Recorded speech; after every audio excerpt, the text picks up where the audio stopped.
A paz do Senhor, irmãos. Nós estamos aqui em mais uma pré-aula da Escola Bíblica Dominical. Nós estamos transmitindo diretamente dos estúdios da FATEC, da TV FATEC, da Faculdade de Teologia e Ciências de Votuporanga, São Paulo. Nós estaremos ministrando hoje para os amados irmãos a lição 10. A lição 10 na data de 9 de março de 2014. E o tema da lição 10 é as leis civis entregues por Moisés aos israelitas.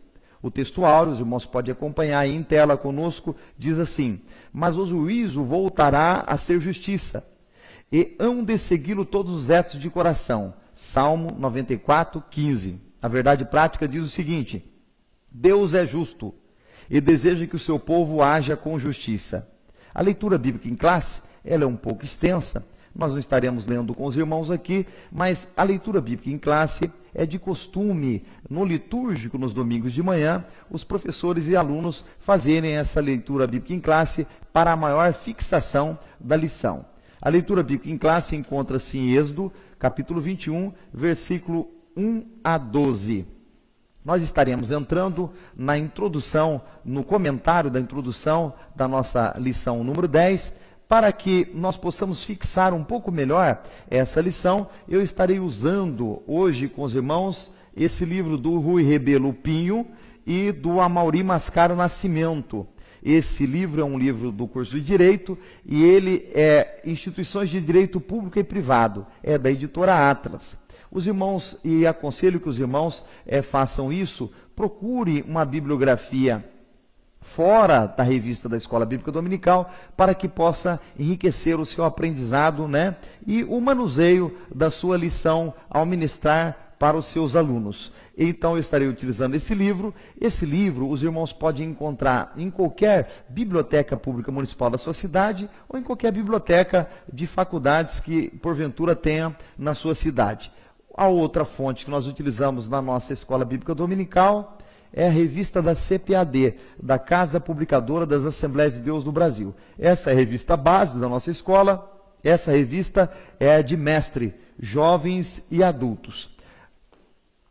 Faz necessário, pelo tema da lição, e o tema hoje é a respeito de leis, que nós façamos uma abordagem sobre como surgem as leis.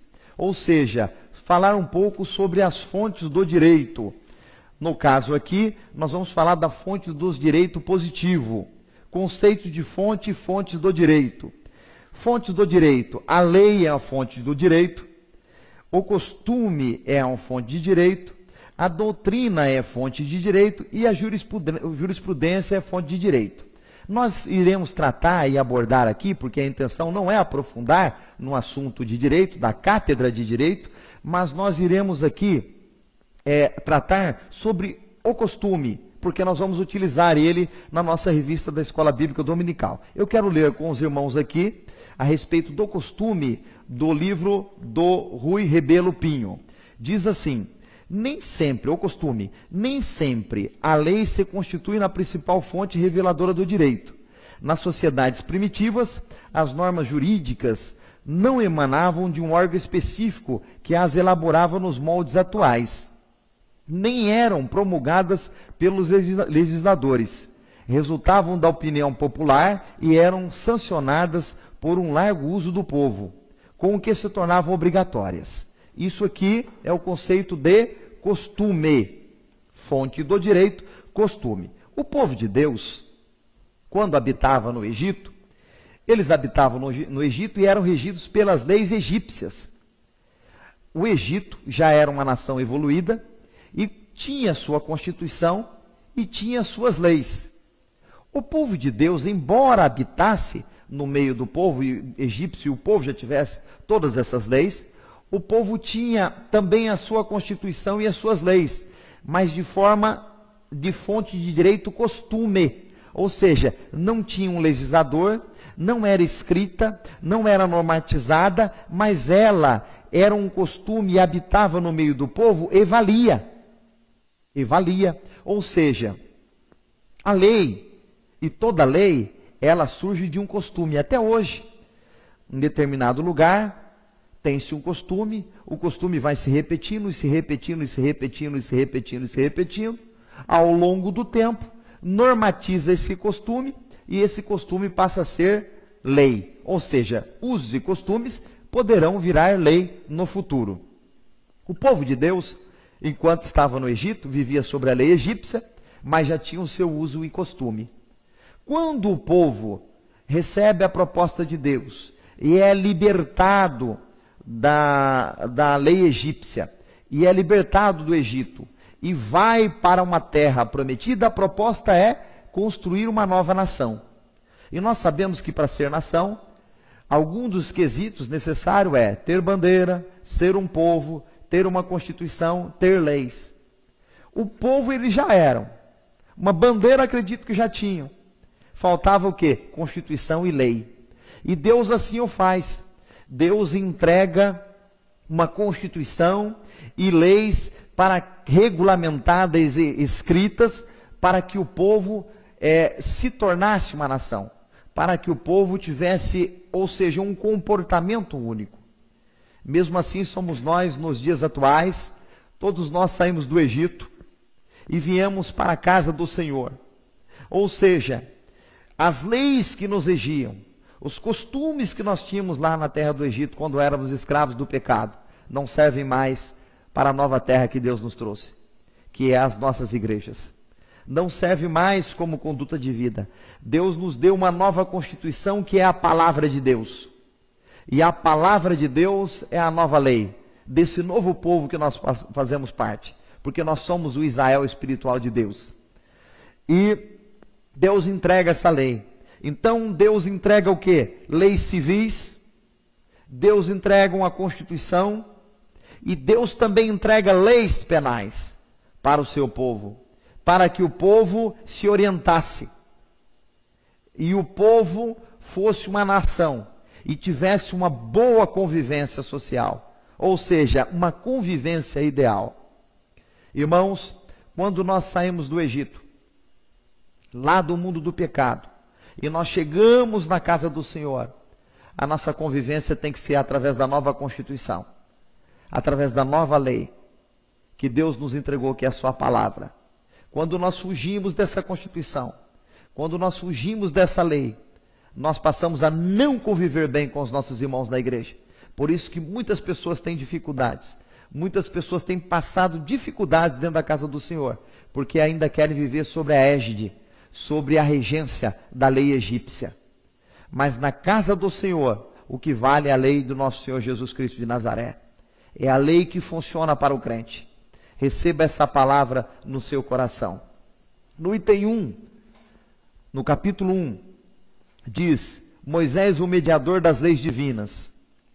O item 1 do capítulo 1 diz o mediador.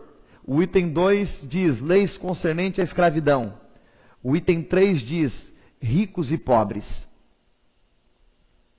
Quando Deus apresenta, e Deus falou diretamente com o seu povo, e quando ele fala e ele apresenta a lei, o povo assusta. Primeira coisa que o povo tem, medo do quê? De morrer. Por quê? Porque a lei era olho por olho, dente por dente. Matou, morreu. Feriu, é ferido. E o povo teme. O povo teme, por quê? Porque agora estava sendo normatizado. Estava sendo escrito. E o que está escrito, não pode ser mudado. Aliás, quando o inimigo tenta Jesus no monte, Jesus combate o inimigo dizendo, está escrito, aparta-te de mim, Satanás, está escrito, aparta-te de mim, Satanás, está escrito, porque o que está escrito está regulamentado e não pode ser mudado. Eu creio que quando era uso e costume do povo, muitos se eximiam da lei. Muitos tentavam arrumar um subterfúgio. Eu não sabia que era assim. Eu não sabia que não podia fazer. Mas, até na lei dos homens, na lei civil, na lei penal, na Constituição do nosso país, a lei diz, ninguém pode se eximir da lei. Ou seja, eu e você não podemos cometer um crime e chegar num juiz de direito da sua comarca, na comarca da sua cidade, e dizer assim, eu não sabia que isso era crime. A lei brasileira, ela só diz que somente o silvícola pode se eximir da lei. O silvícola é o indígena que ainda não teve contato com a civilização. Esse pode se eximir, somente esse. Agora, o povo teme. Por quê? Está escrito, Deus traz uma legislação. Deus traz uma legislação. E o povo teme, porque ninguém poderia se eximir da lei. Ninguém poderia dizer que não conhecia a lei. Assim somos nós na casa do Senhor Jesus. O Senhor Jesus nos traz, apresenta a sua palavra. E você não pode cometer erros. Você não pode estar se equivocando, errando dentro da casa do Senhor e se eximindo. Eu não sabia. Eu não sabia que isso era assim. Eu não sabia que não podia. Porque você recebeu a Constituição, as leis, a palavra de Deus no seu coração, ao levantar a sua mão e se entregar para Jesus. Nenhuma das igrejas que você frequenta, ou na casa de Deus, na casa de oração, onde você frequenta. E o povo diz, fala tu conosco e ouviremos. E não fale Deus conosco, para que não morramos. O povo queria se eximir. Deus levanta Moisés. Moisés faz a mediação entre o povo e Deus, para que o povo não fosse penalizado. Assim é nos dias atuais. Jesus Cristo é o nosso mediador. Jesus Cristo é o nosso intermediador. Jesus Cristo é o nosso advogado. Aliás, a Bíblia diz que ele é advogado dos advogados. Ele é o advogado fiel. Não tenha medo, você não vai morrer. Não importa o que você fez. O que Jesus quer é que você se arrependa. O que Jesus quer é que você entre na Constituição, na lei que ele te apresentou. E que você entre em novidade de vida. Você não está mais na lei egípcia. Você está na lei do Senhor, na casa do Senhor. E Jesus é o teu mediador. No item 2 do capítulo 1, Moisés é o mediador das leis divinas. O item 2 diz, leis concernente à escravidão. Você pode me perguntar, mas pastor, Deus regulamentou a escravidão? Não, Deus não regulamentou a escravidão. O nosso Deus é um Deus de liberdade. A palavra de Deus diz, e conhecereis a verdade, e a verdade vos libertará. Aonde Deus entra, toda escravidão sai. Toda perseguição sai. Toda opressão sai. Porque o nosso Deus é um Deus de liberdade. O nosso Deus é um Deus que dá alegria, e alegria com abundância. A escravidão já existia. Essa situação tão constrangedora, essa triste condição social, já existia no meio do povo de Deus.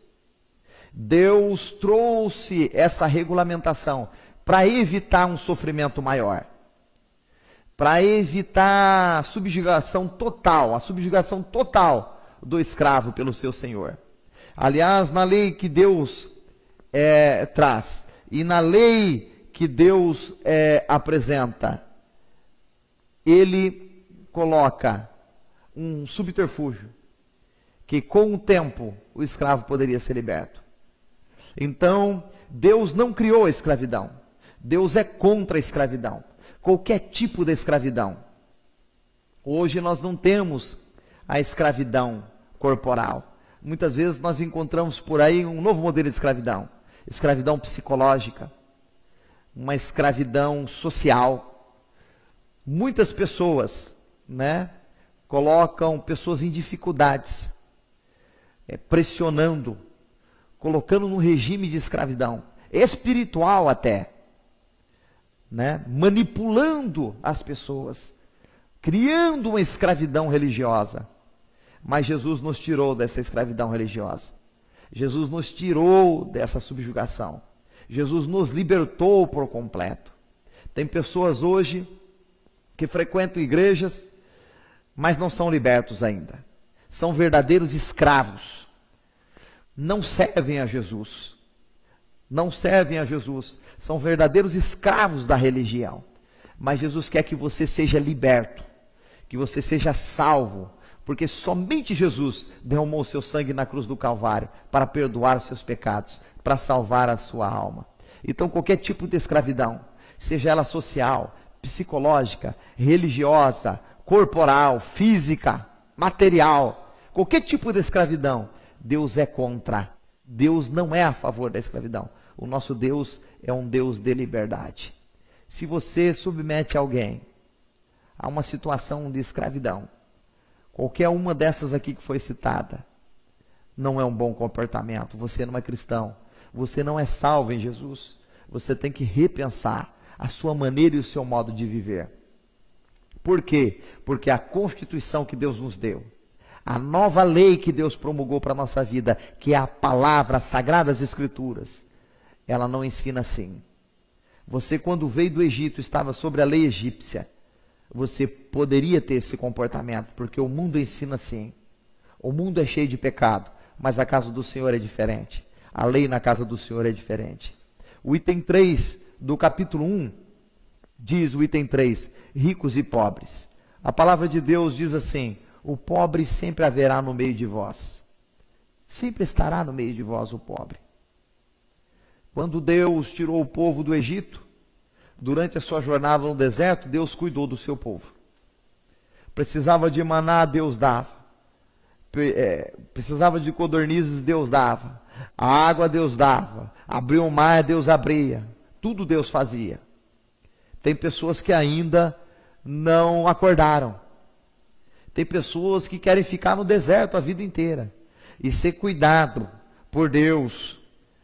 Deus abre o mar para ele, Deus dá comida na boca dele, Deus dá o maná, e ele quer ser cuidado, ele quer ser cuidado. Mas o povo de Deus na sua caminhada no deserto foi cuidado por Deus. Mas quando eles entraram na terra, Deus advertiu: agora vocês têm que trabalhar. Agora vocês têm que fazer algo. Agora vocês têm que prosperar. Você pode estar numa situação difícil, irmão. Há um tempo para todos nós, para Deus cuidar da nossa vida. Para Deus fazer aquele serviço de babá. Mas há um tempo que Deus manda nós trabalharmos. Nós progredirmos e prosperarmos. É óbvio que lá no meio do povo de Deus, quando eles entraram na terra, uns trabalhavam mais e outros trabalhavam menos. Não digo que isso seja fator determinante, porque há as oportunidades, né? Há os privilégios que levam a pessoa a ser bem mais sucedida que outras. Mas, neste caso aqui, começaram a surgir pobres e ricos, pessoas mais abastadas e pessoas menos abastadas. Nós sabemos que a sociedade é assim. Nós sabemos que nós vivemos em sociedade onde alguns têm mais e outros têm menos. Mas o problema para o cristão não está aí, irmão. Não é desmerecedor ter menos ou ter mais. Porque na casa do Senhor, todos nós somos iguais. Na casa do Senhor, todos nós servimos ao mesmo Deus. Na casa do Senhor não há classe social. Na casa do Senhor não há castas. Na casa do Senhor não há sangue azul ou sangue de outra cor. Na casa do Senhor não pode haver diferença, porque todos nós servimos ao mesmo Deus. Aliás, todos nós participamos da Santa Ceia, não das Santas Ceias. Na casa do Senhor há uma Santa Ceia. Todos nós comungamos do mesmo corpo, no mesmo espírito de união. Então, na casa do Senhor não pode haver diferença. Nós ficamos tristes, muito tristes, quando alguém nos procura e diz: em tal lugar está tendo uma panelinha, está tendo um grupinho, está tendo uma diferença. Em tal lugar tem uns que são mais privilegiados que outros. Alguns têm mais oportunidades, outros menos oportunidades. E na casa de Deus não pode haver isso. Logo aqui, no último tópico, no último parágrafo do item 3, ricos e pobres, diz assim: uma parte do ministério de vários profetas eram denunciar, advertir os israelitas contra a injustiça social. Então, a função de vários profetas no Velho Testamento foram proclamar, denunciar, advertir o povo contra a injustiça social. Quando você merece alguém e desmerece alguém, você está praticando a injustiça social. Não vamos julgar as pessoas pelo que elas têm, mas julgamos, ou seja, beneficiamos e agradamos e convivemos as pessoas pelo que elas são. Na casa de Deus, Deus vê diferente. A palavra de Deus diz: Deus não vê como o homem vê. Deus vê o coração. Deus não vê como eu e você vê. Deus não vê o exterior, não vê o material, não vê o social. Deus vê o coração. Deus vê a intenção. Que o seu coração possa ser um coração abençoado. Que você possa ter um coração puro, um coração de cristão, e que saiba praticar a justiça social. Se você percebe que em sua igreja está acontecendo alguma injustiça social, denuncie, fale, oriente, apazigue, para que isso não possa acontecer. Nós não devemos aceitar isso nem dentro da igreja e nem fora da igreja. O cristão é um cidadão que cobra e prega e vai atrás da justiça social. Diz aqui também que uma parte dos ministérios dos profetas, ou boa parte do ministério de vários profetas, era também denunciar o trabalho mal remunerado e a opressão de poderosos e ricos. Quantas pessoas que na casa do Senhor adquirem um status, uma vida social melhor, mas subjugam, pagam mal, remuneram mal. Eu fico pensando numa situação de você como patrão ou como líder na sua empresa, um gerente na sua empresa, tratando as pessoas mal, remunerando mal, oprimindo, perseguindo porque você está num cargo melhor. E daí essa pessoa não conhece Jesus e resolve ir fazer uma visita na igreja onde você é, ou um obreiro, ou um líder, ou mesmo um pastor, ou um crente, e chega lá e encontra você. O que persegue ele lá, o que tem uma conduta diferente lá, que situação difícil. Então Jesus fala para você, e o Espírito Santo fala para você nessa pré-aula. A constituição que Deus lhe deu, que é a sua palavra, as sagradas escrituras, ela vale para você na igreja, mas vale para você no seu trabalho, vale para você na sua empresa, vale para você na sua família. Que Deus possa alcançar, que Deus possa abrir o seu entendimento nessa escola bíblica dominical do dia 9 de março de 2014. Que nós possamos sair bons cidadãos dos céus, cidadão dos céus. O item 2, o capítulo 2 diz, leis acerca de crimes. O capítulo 2 está subdividido em item 1, brigas, conflitos, lutas pessoais, isso quase não tem. O item 2, crimes capitais. E o item 3, uma terra pura. Deus deu leis acerca de crimes. Mas pastor, meu Deus, era povo de Deus, isso não podia ter. Eu costumo dizer, irmãos, que aonde há convivência social, aonde há relacionamento interpessoal, aonde há pessoas, há problema. Na igreja não é diferente. Aonde há um ajuntamento de pessoas, você tem problemas. Deus dá a lei sobre o item 1, brigas, conflitos, lutas pessoais. Diz assim, para orientar o povo em caso de agressões e brigas, o Senhor determinou leis específicas. Segundo Timóteo 2:24 diz, e ao servo do Senhor não convém contender. Logo aqui no item 3 do capítulo 1, diz que a maioria dos profetas tinha um ministério de advertir, de denunciar. Advertir e denunciar é expor ideias, de forma enfática. O servo de Deus pode até discordar, até expor, advertir as suas ideias, até de forma eloquente, enfática, mas não pode partir para a agressão, não pode partir para o conflito, para a contenda, para lutas. Isso era coisa sua lá do Egito.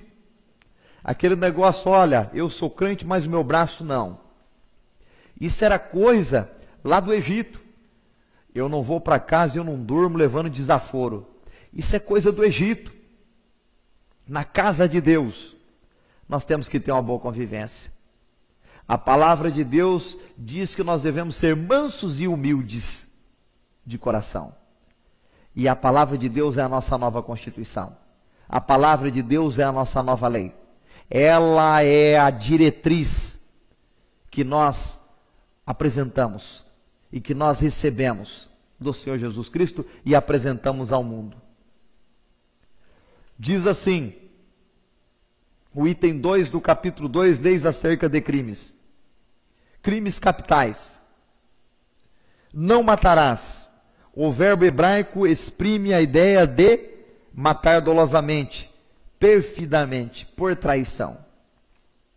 No Velho Testamento,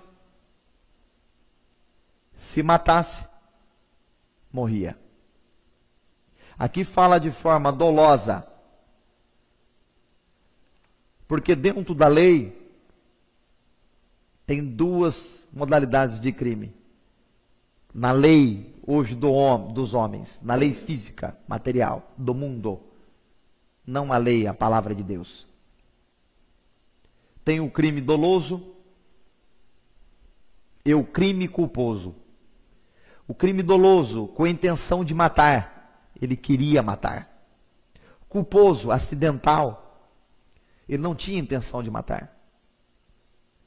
Mas no Velho Testamento, na lei dada por Deus e implementada por Moisés ao seu povo, como intermediador, tanto o crime doloso como o culposo acidental era punido com a morte.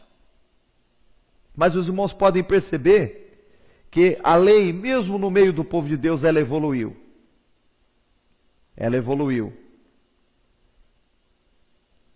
Mais adiante, Deus cria as cidades de refúgios. O que eram as cidades de refúgio no Velho Testamento?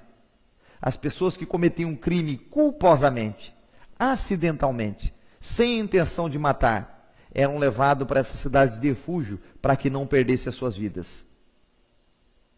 Mesmo assim, meus irmãos, nós podemos ver, mesmo dentro da casa do Senhor, em muitas coisas nós evoluímos. Quantas pessoas foram assassinadas espiritualmente dentro da casa do Senhor? Porque se aplicou a lei olho por olho, dente por dente. Muitas pessoas que cometeram erros culposos dentro da casa de Deus, que poderiam merecer pelo menos uma cidade de refúgio, não foram contempladas, foram exterminadas. Não tiveram misericórdia. E a palavra de Deus diz: misericórdia quero e não sacrifício. Que Deus possa alcançar os nossos corações. Que nós possamos não entrar nesses crimes capitais. Tem muita gente, irmão, que não mata fisicamente dentro da casa de Deus, mas mata espiritualmente. Cuidado. Deus vai requerer de você. Deus vai requerer cada pessoa dessa que estava na casa do Senhor e saiu da casa do Senhor e perdeu a sua vida no mundo, perdeu a sua salvação, perdeu a sua alma. Nós devemos tratar as pessoas que estão dentro da casa do Senhor com mais carinho, com mais amor. Uma alma vale mais que o mundo inteiro. Que preço? Quanto custou uma alma para você? Nada. Mas para Jesus custou o seu sangue, derramado na cruz do Calvário. Então muitas pessoas, de forma dolosa, perfidamente, por traição, têm matado dentro da casa do Senhor. Deus há de requerer, Deus há de exigir da sua mão uma alma que porventura você exterminou, você matou dentro da casa de Deus. No item 3 do capítulo 2, diz assim: uma terra pura. Ora, o povo de Deus saía de uma terra contaminada, a terra do Egito,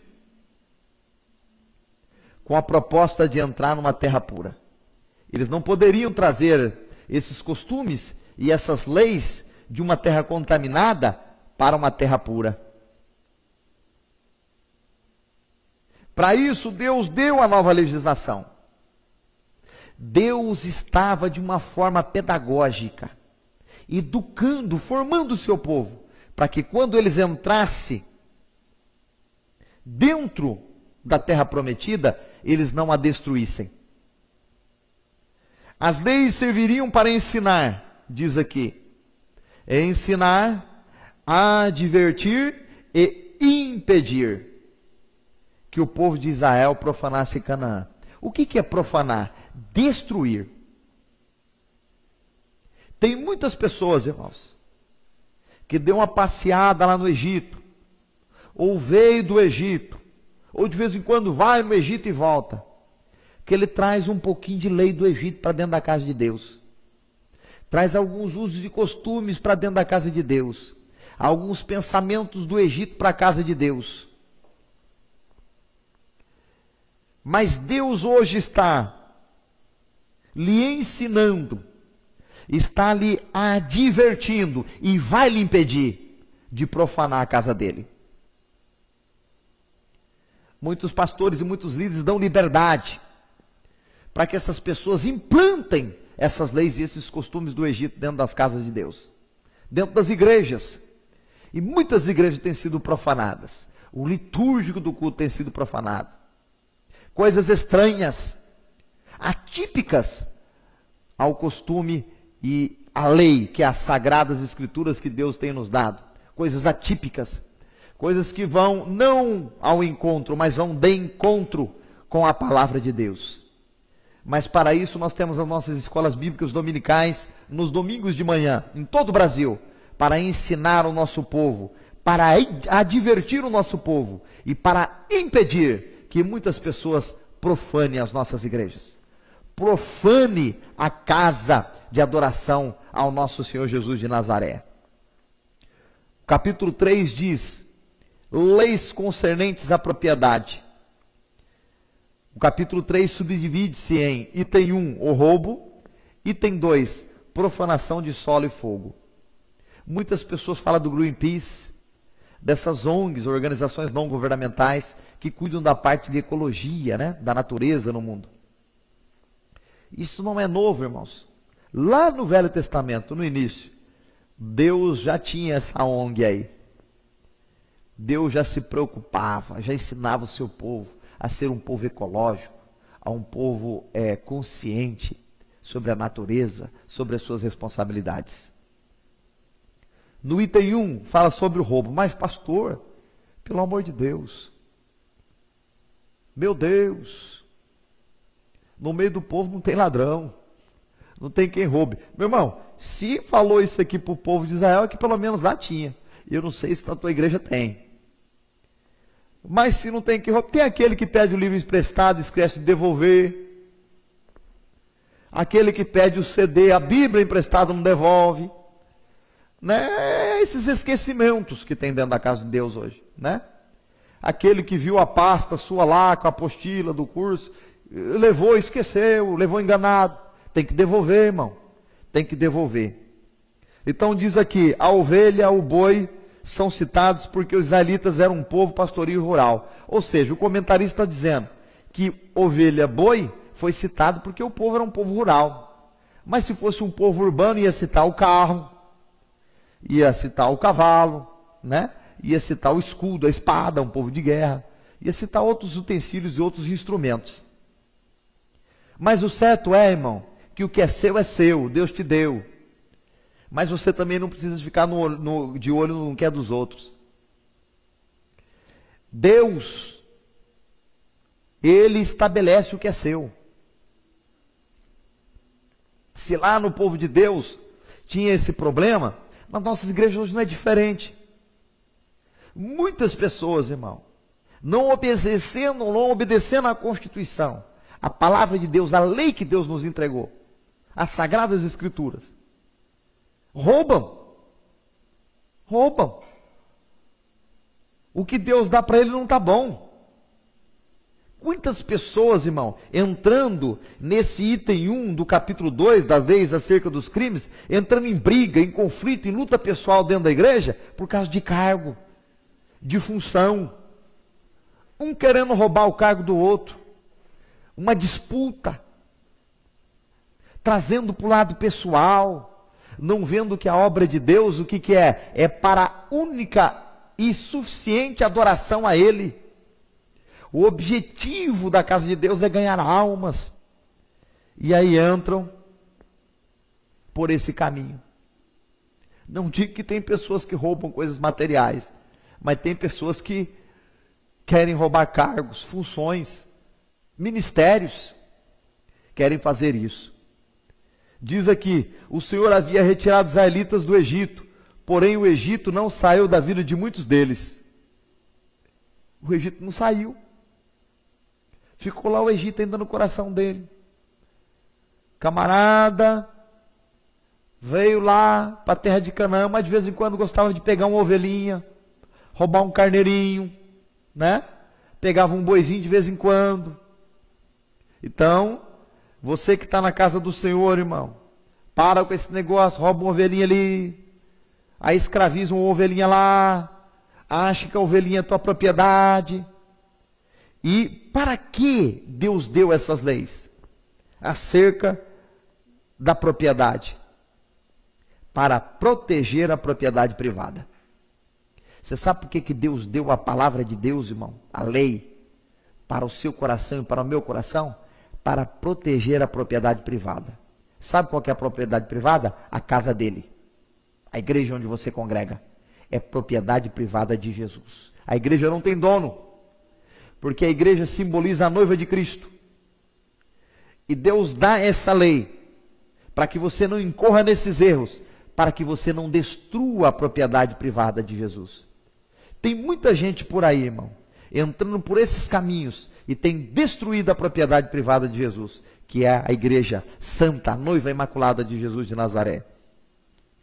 O item 2 do capítulo 3 fala sobre a profanação do solo e o fogo. Diz aqui, era comum aos habitantes perfurarem ou escavarem o solo em busca de água para o povo e os animais e as lavouras. Cada um cavava o seu pocinho para fornecer água para os seus servos, sua família, a lavoura e os animais. Diz aqui que quem fizesse o poço tinha que cuidar dele. Por quê? Porque muitas pessoas poderiam cair dentro do poço, animais de terceiros podiam cair dentro do poço, acidentes poderiam ser cometidos. Lembra lá? Mesmo o crime culposo era punido com morte. Tem muita gente, irmão, que nas nossas igrejas hoje fura o seu pocinho. Fura o seu pocinho para dar água para sua família, para os seus animaizinhos, para sua lavourinha. Cada um hoje quer ter o seu pocinho. Ah, eu tenho meu pocinho aqui, pastor, ele tem um pocinho dele ali. Tem tanto poço na igreja, irmão, hoje, que parece que a igreja está parecendo um queijo suíço. Tudo perfurado. Tem igreja aí que está perfurada, está igual uma peneira, de tanto poço. Mas eu vejo uma mulher encontrando com Jesus, e ela retirando água do poço. E Jesus fala para ela, se você me conhecesse, você nunca mais teria sede. Tem muita gente, irmão, na igreja, furando poço, porque ainda não conhece Jesus. Porque se você conhecesse Jesus, você não precisaria de água, porque a sua sede já seria saciada. O que representa o poço, pastor Marcos, falasse? Representa problemas, irmãos. Porque quando Jesus encontrou aquela mulher, ela estava com problema. E tem gente, irmão, que ele não quer assumir o problema dele. Ele não quer reconhecer perante Jesus. Ele não quer aceitar a água de Jesus. Ele quer fazer o pocinho. Então cada um começa a fazer o seu pocinho. E hoje muitas igrejas estão cheias de poço. Mas Jesus tem uma palavra para você aqui. Jesus tem uma palavra nessa escola bíblica dominical.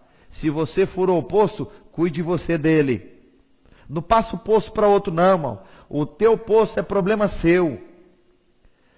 Cuide do seu poço. E a Bíblia diz que se alguém ainda acidentar no seu poço,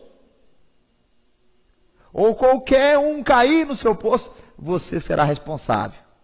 Você será responsável pelo poço que você perfurou.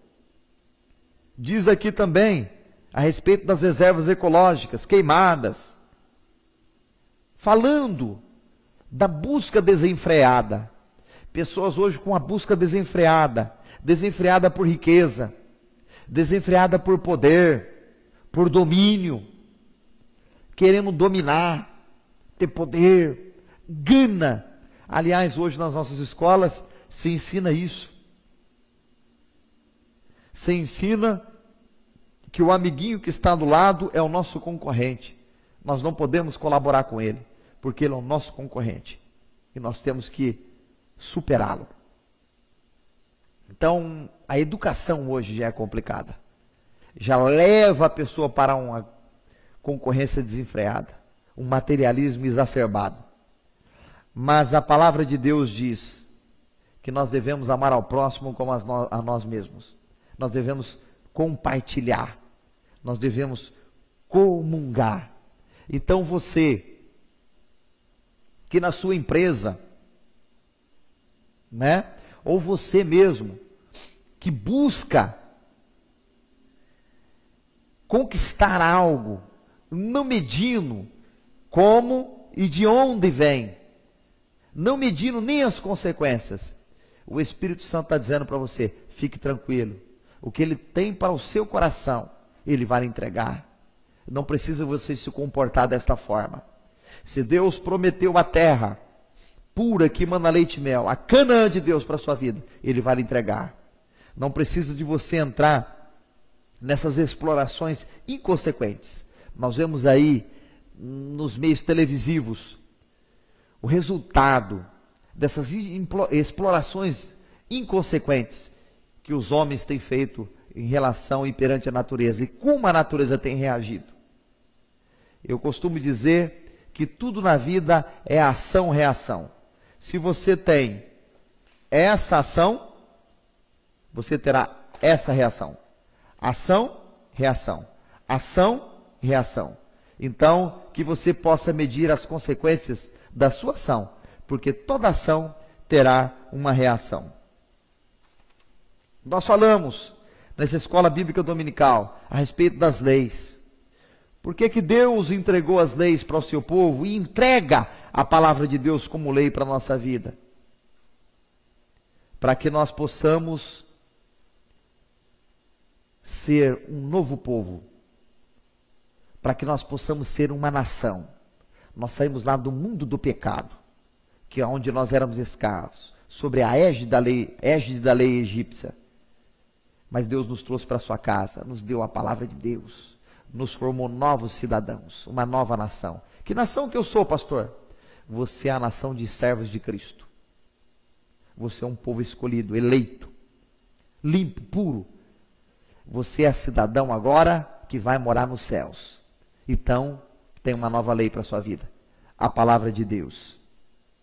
Mas pastor, se porventura eu errar, e eu não consegui acompanhar essa lei. O povo de Israel também teve medo, irmão, temeu.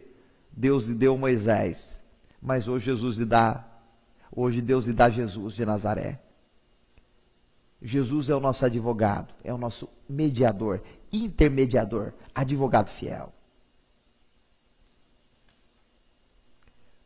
Por que que Deus nos deu leis e deu para o seu povo e nos dá a lei através das suas sagradas escrituras? Para que nós não pactuamos com as injustiças sociais, irmão. seja ela a opressão através da escravidão social, psicológica, material, seja ela através da segregação, através de classes sociais, nada disso, irmão, castas, cabe dentro da casa de Deus. O povo de Deus não pode pactuar com isso. Por que que Deus nos deu leis e deu para o seu povo também? E a nossa lei é a Sagrada Escritura. Porque Deus não quer que você entre em conflito, irmão, em luta pessoal. Deus não quer que você entre em crime capital, que você mate alguém espiritualmente dentro da sua casa. Deus quer que você tenha um pouco mais de cuidado. Por que que as leis são entregues, pastor? Para o seu povo, lá no Velho Testamento, e para o seu povo, o novo Israel de Deus. Porque aonde você está pisando, irmão, na sua igreja, é solo sagrado, é terra pura. Cuidado onde você pisa a planta dos seus pés, porque o lugar é santo. Deus entregou essa terra para você, na sua cidade. Cuide dela. Por que, pastor, que Deus deu leis para o seu povo no Velho Testamento, e Deus deu leis para o seu povo, o novo Israel de Deus, hoje, nos dias atuais? Para que, irmãos, através do roubo e através da profanação, nós não ameaçamos a propriedade privada. Qual é a propriedade privada, pastor? A noiva de Cristo. Muita gente por aí está destruindo a propriedade privada de Jesus. Destruindo igrejas. Quantas igrejas sendo prejudicadas? Quantas igrejas sendo fechadas? Porque teve alguém que não respeitou. Teve alguém que não teve zelo pela propriedade privada de Jesus de Nazaré, que é a noiva de Cristo, que é a sua casa. Que o Espírito Santo possa falar melhor em vossos corações. Irmãos, agora nós vamos fazer a conclusão para uma melhor fixação da nossa revista da Escola Bíblica Dominical, ou seja, da Escola Bíblica Dominical. É importante nós fazermos essa conclusão. E eu gostaria que os irmãos acompanhassem em tela a leitura da conclusão, que diz assim: conclusão. As leis abordadas nessa lição foram entregues a Israel, porém aprendemos com os conceitos dessas leis a respeitar a vida e os direitos do próximo. Irmãos, essas leis foram entregues para Israel, mas são conceitos para a nossa vida nos dias de hoje. Nunca se foi tão urgente respeitar o direito do próximo e respeitar a vida. Quantas pessoas que nós vemos por aí, que não respeitam a vida espiritual das pessoas, dos irmãos na igreja, não respeitam o direito ao próximo, né? Não tem um pingo de consideração. Mas o cristão que é lavado no sangue de Jesus, ele sabe que isso tem que estar na vida dele, o respeito ao próximo e o respeito à vida espiritual. Diz assim a conclusão: quando os direitos do próximo não são respeitados, a convivência e a sociedade se torna um verdadeiro caos. Se eu não respeito, ou seja, não amo ao próximo como a mim mesmo, irmãos, o caos está estabelecido. E Deus não habita no caos. Deus não habita no caos. Lá no princípio, na criação do mundo em Gênesis, diz assim, que a terra era sem forma e vazia, mas o Espírito de Deus pairava sobre as águas. Quando Deus paira sobre as águas, e onde Deus está, a organização tem que ser estabelecida. A ordem tem que ser estabelecida. E Deus começa: haja porção seca, haja água, separação de terra e água, haja céu, haja luz. Ou seja, Deus coloca tudo em ordem. Então, se está havendo um caos, porventura onde você está, quando Deus chegar, e se Deus estiver, a ordem vai ser estabelecida. Deus, Ele quer habitar, irmão. Ele quer estar aonde há ordem, aonde há organização. Que o Espírito Santo de Deus possa falar melhor nos nossos corações. Que Deus possa abençoar os irmãos com essa lição 10, no dia 9 de março de 2014, no domingo de manhã, quando você participar da sua escola bíblica dominical. E que Deus os abençoe. O presbítero Abner, nosso cameraman, ele estará apresentando aí os contatos. Como você pode entrar em contato conosco. Se você tiver alguma dúvida a respeito da lição 10, e você quiser algum esclarecimento, você pode entrar em contato através do telefone, do e-mail, e nós estaremos respondendo com o maior prazer. Que Deus os abençoe. E até uma próxima pré-aula, se assim Deus quiser. Deus abençoe a todos.